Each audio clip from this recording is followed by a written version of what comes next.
Welcome back to Pulled Focus, where we continue to speak to the independent filmmakers who have entered this year's Deep Fried Film Festival.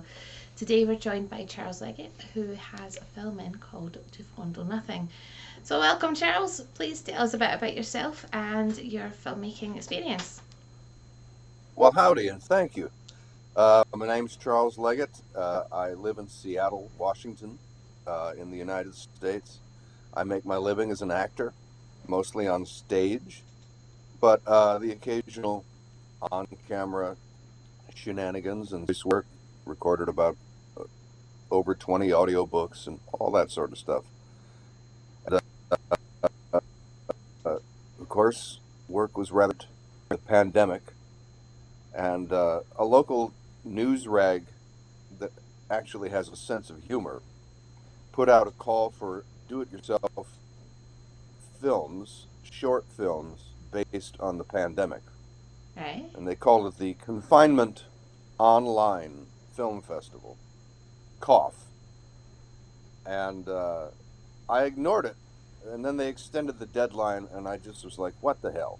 And so I recorded, I made a film with my phone, which I had never done before, uh, of a poem of mine, a very silly poem called "To Fondle Nothing," and then I it around for a year, and then I went back to work on it, and I expanded it a little bit, and started submitting it to festivals, and now it has wormed its way into 20 festivals over the last Fabulous. little over a year.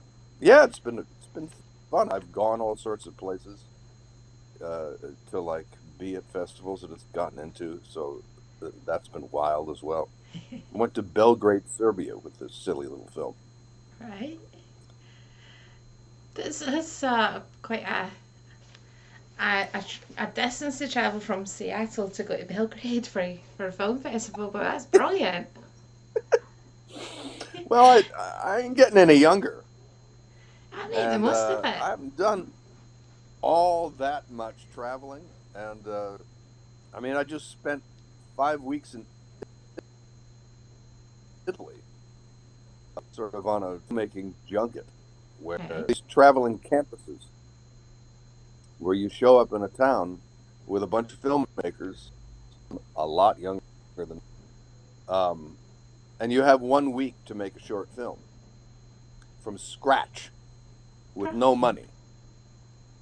And I was there. I was there. I went. I was in Rome, where my wallet was stolen. Oh, that's not so I good. was in three small towns, and I acted in roughly 15 films and made four. Three poetry films, which is why I'm doing all this, and one music video. On that note, we'll have a wee clip of To Fondle Nothing. When All right. catfish go to bed at night, I'll bet that they're not dry. When raisins raid red women's wear, isn't it a splendor? When next an ice age hits, we'll need tequila in a blender. So you said this is based on one of your poems. So what was the inspiration for the poetry side of things? Uh, just I love it. It's what keeps me sane when I ain't working. And To Fondle Nothing is a when I first started writing when I was an adolescent. Uh, I, it was either just very heavy, despondent, almost desperate, serious rhymed tetrameter or maybe trimeter, and then it was either that or it was absurdist nonsense verse, and so depending upon my mood, I guess, and some of the verses in that film have been around since I was a kid, and I've just sort of chipped away at them until they were as concise as they could be. But it's It's it's absurd. It's droll, and I like it. And when I'd finished making the film, I sort of liked the tone of it. That I managed to, I was just the right amount of hungover to manage, and so that's why I have pursued it.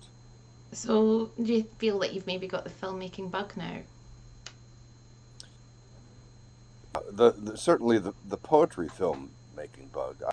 I'm not so. I mean, I've always had fun when I've been on movies. It can be very fun. It can also be a tremendous pain in the ass. But I really the idea of making films of poems. I didn't know that you could do that. I didn't know that there were entire film festivals that are devoted to the intersection of films and poetry. But now that I've found out, I'm I'm I'm I'm going to be at it for a while. We There's found no that, money in it.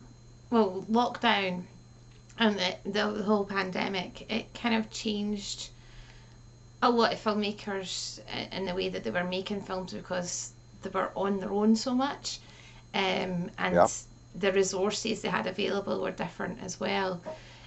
But was this? Did you find this quite therapeutic during the pandemic? Um, I'm not sure about therapeutic. Maybe it was. It just was. It was. A, it was fast. Is what it was. It. It was. I'd never edited anything before. Was learning how to do it as I did it. I don't know a damn thing about filmmaking. I know a little bit more now. Part of the reason I went to Italy was to learn about it, and but I mean, I don't think I left my apartment during the making of this film. Uh, it was in the drain, the deep life, the same. It's all been. I just had it for the first time. It was very scary. And in terms of acting, is there is it a case of you take whatever work comes in, or is there kind of certain types of films and theatre that you tend to go for?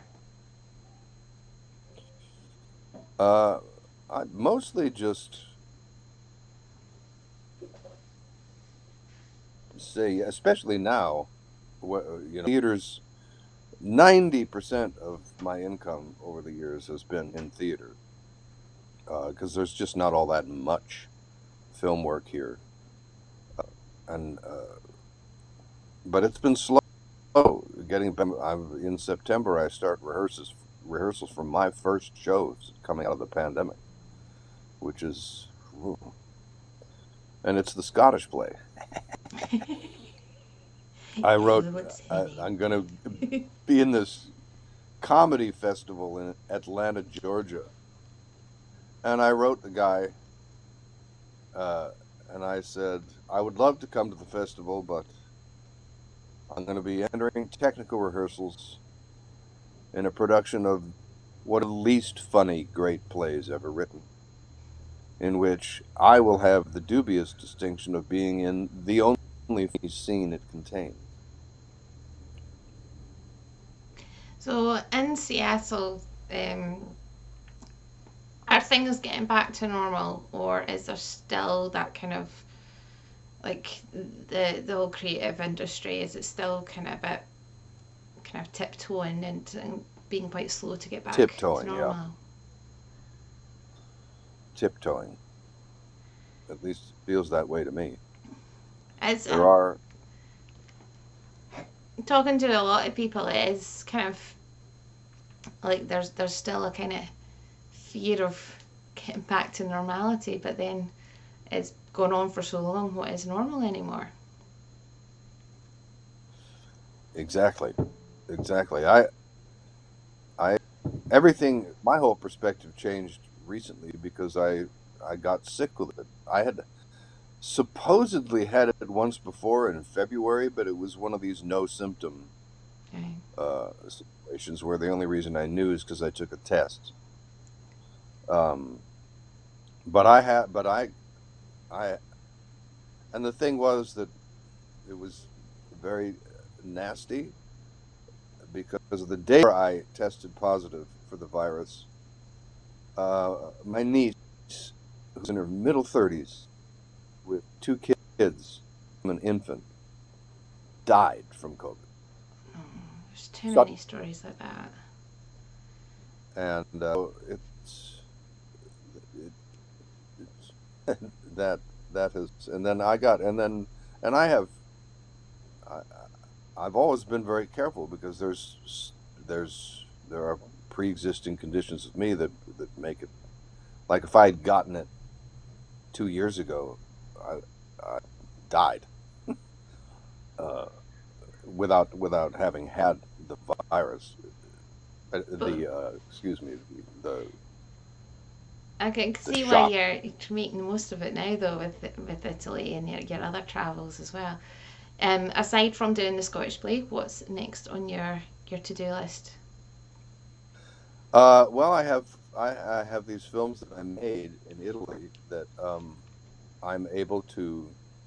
I need to just whip them into a little bit better shape, and I can start sending those out. They're at least two of them I can start sending out right away. One of them I'm going to have to clear some copyright hurdles that I didn't have to just to show it in the. We showed the films at the end of the week in the town square, and uh, that was fun. One of the films is a poem by an Italian writer by the name of Elsa Morante, and I need to contact her estate and see if I can use it. Yeah, better make Beautiful sure. poem, and that Well, was the thing that sometimes sometimes to work in situations where I had a DP and I had an editor, mhm. and I can't believe good film. I'm just like I did that. Sure, Charles, you directed it and you thought of the idea and maybe you wrote the poem, but the people who knew what they were doing with the camera weren't you. But I sure was. It was astonishing Hopefully, we'll be seeing how some of these works in future deep fried film festivals as well. yeah, Yeah. yeah. Thank you so much for joining us today, especially. I mean, it's late in the afternoon here for us, but very early morning for you. So, thank you so much for your time and very much look My forward to pleasure. seeing your film as part of the festival. Right on. I'm so happy that it's there, and thank you very much for having me. Thank you. All right. So, that was Charles Leggett, who has a film in this year's Deep Fried Film Festival. You have to tune in and watch it. Keep watching Pull Focus for more interviews with our filmmakers and join us for the film festival, be online and in venues. Keep an eye on Facebook and YouTube for more information.